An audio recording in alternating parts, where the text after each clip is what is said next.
Aujourd'hui, j'aimerais te parler de l'IA, de l'intelligence artificielle, parce que souvent, qu'est-ce qui se passe? On a vraiment de mal à l'utiliser. Et moi, aujourd'hui, j'aimerais t'aider à utiliser l'IA de la bonne manière, afin que tu puisses, toi l'utiliser, pas elle qui t'utilise. Eh bien, comment tu peux utiliser l'IA?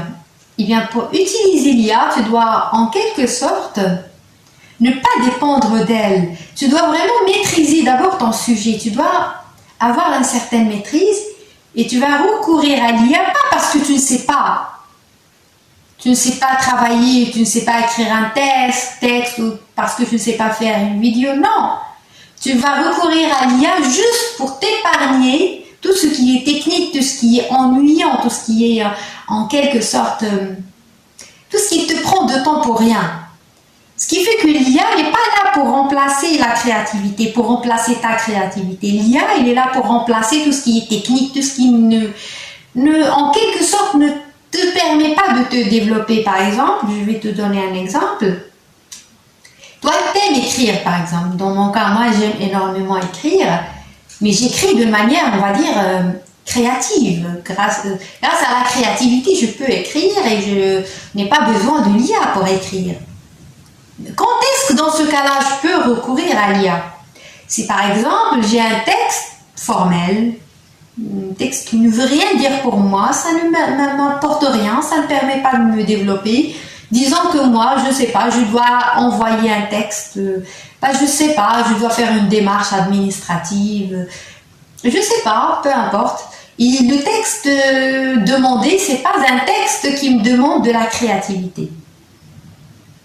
Ou plutôt ma créativité n'est pas la bienvenue, on s'en fout de ma créativité. Il y a malheureusement beaucoup de gens, ne valorisent pas la créativité individuelle, ne valorisent pas la subjectivité, ne valorisent pas le storytelling, ne valorisent pas les histoires personnelles, ne valorisent pas ça. Valorisent tout ce qui est académique, formel. Dans ce cas-là, qu'est-ce que tu t'attends de moi? Je vais recourir à l'IA, elle va m'écrire un texte formel, je l'envoie. Donc, dans cette situation, j'utilise l'IA. Pas parce que je ne sais pas écrire, mais c'est parce que c'est pas une tâche que j'ai envie de faire. Moi, j'ai pas envie d'écrire un texte formel, j'ai pas envie d'écrire un texte administratif. Mais parfois, il le faut. Quand il le faut, il y a l'IA qui va faire tout ce qui est technique. Ce qui fait que là, l'IA n'est pas là pour remplacer le génie, il n'est pas pour remplacer ton intelligence, il est juste remplacer ton effort, remplacer ton temps. Au lieu de perdre mon temps, pourquoi moi je perdrais mon temps à écrire un texte formel qui ne veut rien dire? Je consacre le temps à écrire un texte inspirant pour moi. Je le fais souvent, j'écris mes propres textes. Malheureusement, c'est des textes que je garde pour moi en espérant un jour les publier moi-même, tout simplement parce que je sais très bien que la créativité personnelle n'est pas valorisée. Mais encore une fois, ça c'est un autre sujet, donc je parlerai de ça une autre fois. Mais c'était juste un exemple. Je ne vais pas utiliser l'IA parce que je ne sais pas écrire. C'est pas dans cette optique-là. Tu dois utiliser l'IA pour t'aider, pour t'assister. Par exemple, je vais donner un exemple. Je sais écrire, bien sûr, mais je vais utiliser l'IA pour programmer, pour en quelque sorte organiser mon texte. Pourquoi pas? Pourquoi pas? Pour corriger les fautes d'orthographe, pourquoi pas? Pour, espacer les lignes, etc. Ce qui fait que l'IA, son rôle est vraiment technique. Et ça doit s'arrêter à ça. Encore une fois, c'est pas pour ne pas apprendre de l'IA. Tu peux avoir des discussions avec l'IA. Dans mon cas, moi, je discute énormément avec ChatGPT. Mais sauf que, il faut, en quelque sorte, il faut l'entraîner. Si tu veux avoir des réponses de sa part, des réponses pertinentes, il faut vraiment l'entraîner. Parce que souvent, qu'est-ce qui se passe? S'il n'est pas entraîné, il va t'apporter des réponses formelles, des réponses qui ont été enregistrées tout simplement, que les développeurs ont enregistré en lui. Mais si toi, tu veux des réponses pertinentes, ça dépend de ta question. C'est ta question qui va déterminer la réponse de l'IA. Et pas tout le monde sait poser des questions. C'est pas la même question. Et ça, encore une fois, même si tu utilises l'IA, parce que beaucoup de personnes, qu'est-ce qu'ils pensent? Ils croient à tort que, eh bien, tout le monde va utiliser l'IA, donc on va plus réfléchir, donc l'humain ne va plus fournir d'efforts, etc. Pas du tout. La créativité ne va pas disparaître. Celui qui est créatif a besoin de l'IA. Pourquoi? Pour qu'il puisse se débarrasser, s'affranchir de tout ce qui est technique. Il y a des gens qui veulent nous imposer ça, qui veulent nous imposer des formalités, des choses formelles, classiques, conservatrices, alors que ils ne veulent pas laisser l'humain voilà, créer. Par exemple, à l'école ne valorise pas la créativité. Je te demande de faire ça, de faire un tel exercice, tu le fais, c'est tout. Tu me rends l'exercice, c'est tout. Et on t'apprend ça, l'histoire, la géo, tu apprends ça par cœur, tu récites, c'est tout. Ça ne sert à rien, ça ne t'apprend rien de la vie par la suite.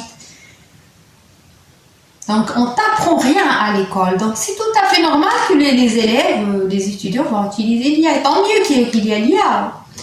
Donc, moi, je t'encourage vivement, bien sûr, à utiliser l'IA. À l'utiliser, comme j'ai dit, dans ce cadre-là, pour tout ce qui est technique, parce que toi, tu maîtrises déjà ton sujet. Pas parce que toi, tu ne sais rien. Et même si tu utilises l'IA, on saura si tu l'as utilisé ou pas. Pas parce qu'on va examiner ce que tu as fait, mais on sait très bien si toi, tu es intelligent ou pas. On sait très bien est-ce que ça vient vraiment de toi. Parce que même si tu écris un texte sur l'IA, disons que toi, tu questionnes l'IA, voilà, écris-moi un tel texte, par exemple, dans le cadre d'un exercice de l'école. Mais le prof, il sait très bien si toi, tu as ce degré d'intelligence ou pas. Et ça, c'est très important parce que, comme j'ai dit, l'IA, il est là pour t'aider, pour ne pas perdre de temps, mais pas pour ne pas être créatif, pas pour ne pas travailler. Tu travailles dans le cadre de ta créativité, de ta passion, de ta mission. Mais tout ce qui sort de ta mission, quand on rentre dans le technique, dans voilà, tout ce qui t'aime pas. Voilà, tout ce qui t'aime pas. Parce que souvent, on sait très bien ce qui est fait pour nous, ce qui n'est pas fait pour nous. Ce que t'aimes pas, utilise l'IA. Parce que de cette manière-là, tu te consacres à ce que tu aimes vraiment. Et ce que tu aimes vraiment, c'est ça ce qui va te permettre de t'épanouir, ce qui va te permettre d'être créatif. Par exemple, tu aimes écrire, écris. Tu peux écrire, mais tu ne vas pas utiliser l'IA pour écrire un livre alors que toi, tu n'aimes pas écrire et ça n'a rien à voir avec l'écriture et juste parce que tu veux écrire un livre, tu vas recourir à l'IA. Même si tu écris un texte, mais comment toi tu vas parler de ton texte? Tu peux écrire un texte sur l'IA. Comment tu vas t'en parler de ce texte? Comment tu vas l'incarner? Comment tu vas le représenter? Et même pour écrire un texte, parfois tu peux écrire un texte en collaboration avec l'IA. C'est toi qui a la grande vision. C'est toi qui supervise comme on va dire un metteur en scène ou un directeur artistique. Tu demandes à l'IA, voilà, je veux des tels mots, je veux un tel sujet, je veux un tel style. Mais encore une fois, c'est toi qui écris. L'IA exécute tes ordres. Encore une fois, ça, c'est une méthode que moi j'aime beaucoup. Tu peux faire ça.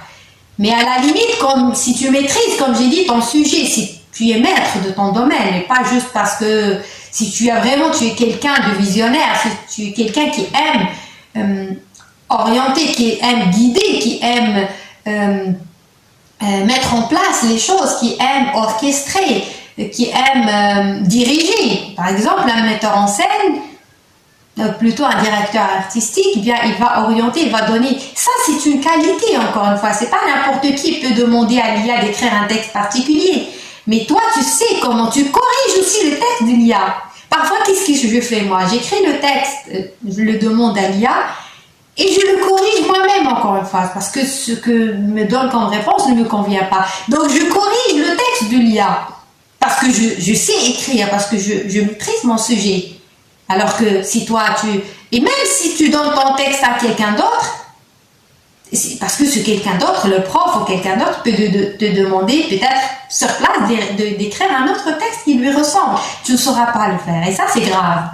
Donc n'utilise pas l'IA pour tricher. Voilà, c'est ce que je voulais dire. L'IA n'est pas là pour tricher. C'est pour éviter, c'est pour écrire des textes formels, pour aussi t'aider à, encore une fois, ne pas perdre ton temps à écrire un texte, mais c'est toi qui vas l'orienter, etc. Donc, l'IA sert à ça.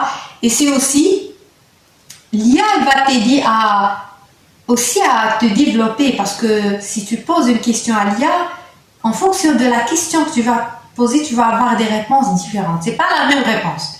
Tu peux poser n'importe quelle question, mais si la question n'est pas bien formulée, tu n'auras pas la même réponse. Donc, c'est ta question qui va, en quelque sorte, aider, orienter l'IA. Bien, j'espère que ce que j'ai partagé aujourd'hui sur l'IA t'a aidé, t'a inspiré. Je te donne rendez-vous bientôt.